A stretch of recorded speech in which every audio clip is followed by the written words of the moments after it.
Voilà, mesdames et messieurs, bonsoir et bienvenue dans cette grande édition sur la télévision Bonferré.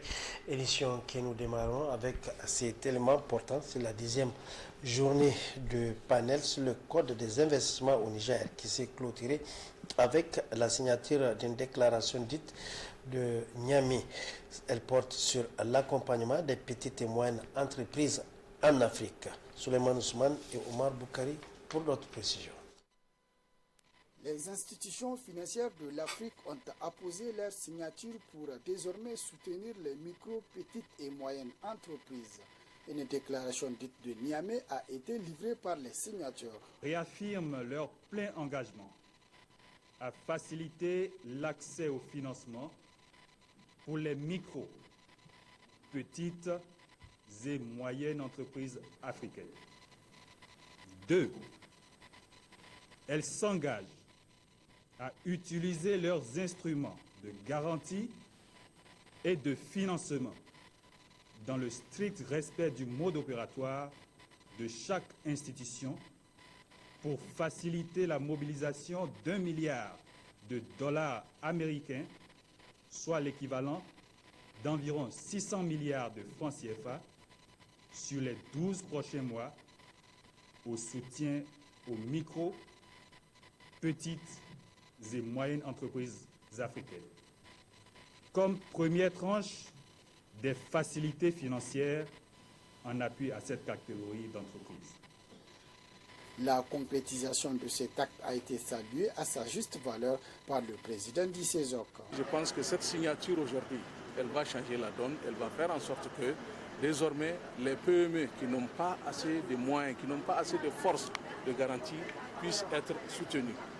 Donc c'est le lieu de remercier notre partenaire principal, qui est le Fonds de solidarité africain, avec lequel nous avons entrepris des démarches importantes ces derniers temps et qui ont abouti à ce que vous avez vu ce matin.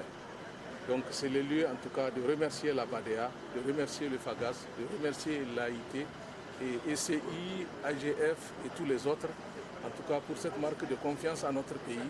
Pour la mise en œuvre des engagements de cette déclaration, un comité de veille et de suivi sera installé. Aussi, au cours de cette séance de travail, le public a également eu droit à la présentation d'une série de conférences, dont notamment la problématique d'accès pour le financement des petites et moyennes entreprises, présentée par Lionel Zenzou. Poursuivons avec la cérémonie d'accueil ce matin à l'École nationale de la statistique ENSAT de la 4e promotion du cycle spécial de formation des ingénieurs des pratiques statistiques IPS. Ils sont 26 candidats à être sélectionnés par voie de concours. Oussena Azoumi et Maman Siraj. Après les 3 promotions précédentes, c'est au tour de la 4e promotion du cycle spécial de formation des ingénieurs de la statistique niveau Bac plus 4, composé de 26 ingénieurs de pratiques statistiques, de faire son entrée à l'École nationale de la statistique ANSAT. En accueillant ces nouveaux ingénieurs, la directrice de l'ANSAT s'exprime. Inviter les filles à postuler au métier d'ingénieur de la statistique. Une seule fille, vraiment, ce n'est pas encourageant. Mais je sais qu'à l'avenir, on aura plus de filles. Donc aujourd'hui, c'est ça la cérémonie. Les accueillir, les conseiller, leur demander de se mettre à l'œuvre, de ne pas jouer, mais d'aller de l'avant. Mon désir, c'est qu'à la fin, nous avons démarré avec 26, que nous puissions finir avec 26. Sadou Souley, ancien étudiant de la première promotion de l'ANSAT, tout en félicitant ses jeunes camarades, leur prodigue des conseils afin qu'ils deviennent des vrais ingénieurs en comptant sur eux-mêmes pour cultiver l'excellence. C'est qu'un statisticien issu de l'École nationale de statistique ne sommes jamais. Au moment où certains vont se battre pour chercher l'emploi, pour chercher du travail, ici à l'École nationale de statistique, c'est le travail qui va venir vers vous. Ce qu'il y a lieu de faire, ce que je veux conseiller à mes nouveaux camarades qui viennent d'arriver, c'est d'être rigoureux envers eux-mêmes, de suivre, en tout cas avec toute leur attention, les cours qui seront dispensés, mais aussi